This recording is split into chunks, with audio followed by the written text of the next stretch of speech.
Akkam jirtu hordoftoota kabajamoof jaallatamoo chaanaalii yuutuubii Gaashawootichi baga nagaan gara chaanaalii kootti dhuftan jecha har'a kan hin qabadde isinii laadhee akkaataa isin feesbuukii irratti verifikeeshinii fayyadamtan yookaan verifikeeshin profaayil yookaan peej kan jedhu yookiin mirkaneessituu baajii fi profaayilii akkamitti akka fayyadamtan akkamitti akka fayyadamtanii isaa isinitti agarsiisa.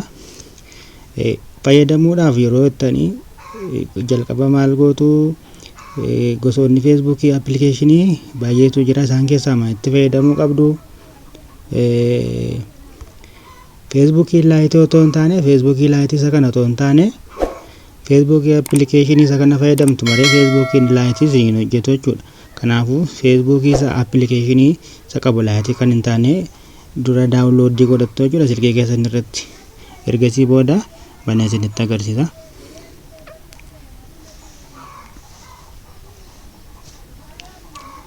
Facebook verification yookaan baajii mirkaneessituu kana fayyadamuudhaaf yookaan tajaajila isaa akkamitti akka ta'e baruudhaaf maal gootu jalqaba feesbuukii keessan erga kanatti bantanii booda tuqaa sadan gubbaa yeroo kanatti buutu sarara gubbaadhaan jirtu kan argaa jirtu miti achitti buutu. Ergasii akka kanatti nu bana maal goona gara gadii kanatti gad dhufne bakka help and support jedhu kanatti buuna. Ergasii innis akka kanatti nu bana erga banne booda maal goona jala isaarra kan jiru ittumaane help and center kan jedhu kanatti buuna. Help and center sanatti erga buune booda akka kanatti nu bana how can we help you dha. Si booddee bakka search jedhu kanatti verification jennee gashina. Ergasii nu akka kanatti nu barbaade nu fida jechuudha. Sani booda maal goona jalqabarra jiru wanti video self verification jedha. Inni taanu request verified badge on Facebook dha kan nu barbaanne maalidha. Verification baajii Facebook irratti hojjetachuu waan barbaanneef isa lammaffaa kanatti buuna jechuudha iddoo kanatti. Ergasii akka kanaan nu bana request verified badge on Facebook dha. Facebook keessanii baajii isin barbaachisu haalota armaan gadii kana jira gotoota wantoota isin guutuu qabdanii gara gadii kanatti dhuftanii ilaaltanii authentic dha, unique dha, complete dha, notable jedha. Isaan kun qajeelfamoota isin guutuu qabdanidha. Authentic jechuun dhugaa yookaan nama dhugaa yookaan daldalaa yookaan qaama galmaa'ee bakka bu'u jechuudha. Only one page or profile person or business may provide with exception of language specified page or profile. We don't provide general interest page and profile or example pampi meemisedha. Akkas jechuun maal jechuudha fuula yookaan profaayilii nama yookaan daldalaa tokko fuula yookaan profaayilii tokko qofaatu mirkanaa'uu danda'a. Fuulaa fi profaayilii afaan adda ta'e irraa kan hafe fedhii waliigalaa fuula profaayilii hin mirkaneessu. Fakkeenyaaf pampi meemisedha. Inni gadi jiru complete dha. Have an about section page or profile photo and reference activity include at least one post dha. Complete jechuun suni guutuu yookaan kutaa waa'ee fuula yookaan suura profaayilii fi sochii dhiyeenya kana qabaachuu kan yeroo dhiyootti kaa'ame profaayiliin suni waan qulqulluu ta'uu qabaachuudha. Yoo xiqqaate barreeffama tokko dabalate barreeffama tokko hojiin gashuu qabdu jechuudha yoo xiqqaate. Kan gadi jiru notable oriented dha. We have reviewed page and profile that we are featured in multiple news and sources and we don't consider paid or promotional content as also for review dha. Hubachiisa yoo notable maqaa yookaan qaama beekamaa yeroo baay'ee barbaadamu akka bakka bu'u fi fuulotaa fi profaayilii madaalota oduu hedduu keessatti mul'atanii ni gamaagama. Qabiyyee fi kaffaltii qabu yookaan beeksisa akka madda gamaagamaatti hin ilaaludha.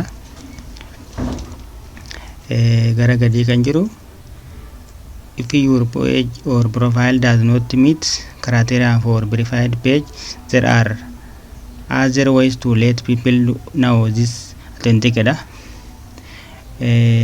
Kun immoo maal jechuudha, yoo page yookaan profiling keessan ulaagaa baajii mirkanaa hin guunne karaaleen biroo dhugaa ta'uu isaa namootatti beeksisan jiruudha. Fakkeenyaaf marsariitii ofii keessanii profaayilii instaagiraamii akka yuutuubii wantoota garaagaraa kana gachitanii fayyadamuu dandeessu jechuudha. Achi gara olii kanatti deebinee maal goona, peejii yookaan mirkaneessituu profaayilii yookaan peejii keessanii kana banachuudhaan maal gootu, bakka fill out of this form bakka jedhu kanatti buutu jechuudha. Erga bakka sanatti buune innis akka kanaan nu bana.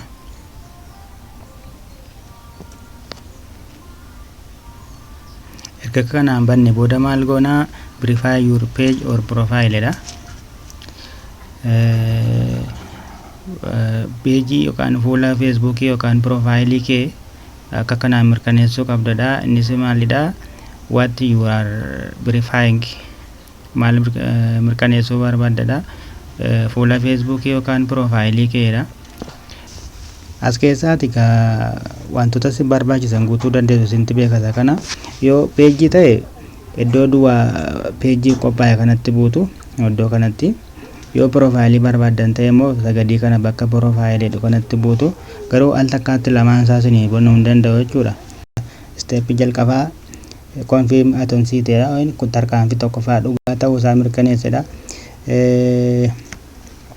Maal jedha, add official identification document for yourself or your business to show that your page or profile is connected to public figure or celebrity or brand it is represented. Page yookaan profaayilii keessan nama ummata nama beekamaa yookaan maqaa inni bakka bu'u waliin wal qabatee akka jiru agarsiisuuf sanada eenyummaa ofiisaa yookaan daldala keessaniif itti dabaluu qabdu jedha. Netaanu dokumentii taappee yookaan akaakuu galmeedhaaf sin barbaachisu. Sarara kanatti buune maal jedha, jalqabarra kan jiru driver license yookaan license konkolaachisummaadhaaf sinii kenname sana gahuu dandeessu. Yoo inni paaspoortii yoo qabaattan paaspoortii gahuu dandeessu. National identification card kan jedhu mattaawaqaa gandaa gahuu dandeessu. Tax filing, recent utility bill dha. Isaan kana keessaa waan barbaadan tokko yoo gahitanii akkanatti sin deebisa. Ergasii booddee maal jedha, addi dookumentii dha. Addi dookumentii bakka jedhu kanatti boo maal gootu, mattaaqa gandaadha yoo ta'e mattaaqa gandaa keessan sirriitti bareechitanii kaastanii achi fiddanii gashitu jechuudha. Iddoo kanatti iskaanii gootanii bareechitanii akka inni argamutti gashitu. Ergasii booda steppii lammaffaa kanatti darba. Steppii lammaffaa kan tarkaanfii lammaffaa maal jedha, notability mirkaneessaadha yookiin kategorii kana. Show that public figure that celebrity or brand your page or profile represents in public interest dha. Nama beekamaa yookaan maqaa page yookaan profaayilii keessan bakka bu'u dantaa uummataa akka ta'e agarsiisa jedha. Kategorii kana jalatti maaltu jira, akkaataa itti uummanni sin baruu danda'u yookaan namni tokko sin beekuu danda'u. Peejii banattan kana jalatti maal jira, news and media dha, sports dha, government, politics dha, music dha, fashion dha, entertainment dha. Sin maal gootu, peejii banattan ta'e peejii keessan wajjin kan namni sin beekuu danda'u kan qabatee wajjin deemuu danda'u, profaayilii keessan wajjin kan deemuu danda'u. As keessaa tokko filattu. Erga tokko filattanii booda akka kanaan sin deebisa. Ergasii country and region jedha. Country and region bakka jedhu kanatti biyya yookaan naannoo keessa jiraattan guutuu dandeessu. Gashine gara gadii kanattis wanta sin guuttantu jira. Audience jedha. Optional jedha garuu guutuu dandeessu. Page yookaan profaayilii keessan hordoftoota ibsu kan isinii ibsuu danda'u. Eenyu akka taatan, maaliif akka isin hordofan itti dabaluu dandeessu.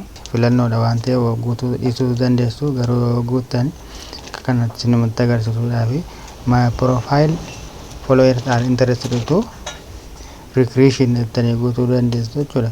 Garuu amma mataa keessanii gashittanii guutuu dandeessu.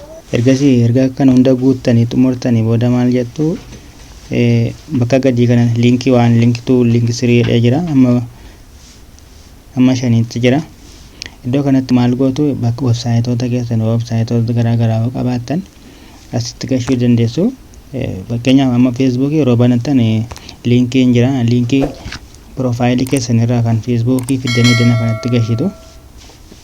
Ergasii saafe kanatti websaayitoota garaagaraa akka YouTube, Instagram, Telegram qabdoo ta'e sitti fiddanii gashuu dandeessu jechuudha. Erga kana hunda kana guuttanii xumurtanii booda bakka sendeedhu kanatti sendi gootu. Erga sendeettanii daqiiqaa 5 hanga 10tti meseejiin silkii keessan irra dhufee isinii gala. Profaayilii yookaan peejii keenya irratti tiikii nuu ta'a jechuudha. Kani booda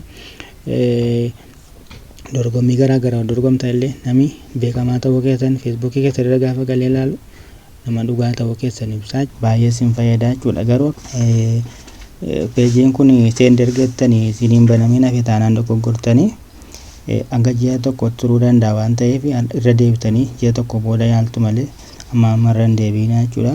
Kana fakkaata. Thank you.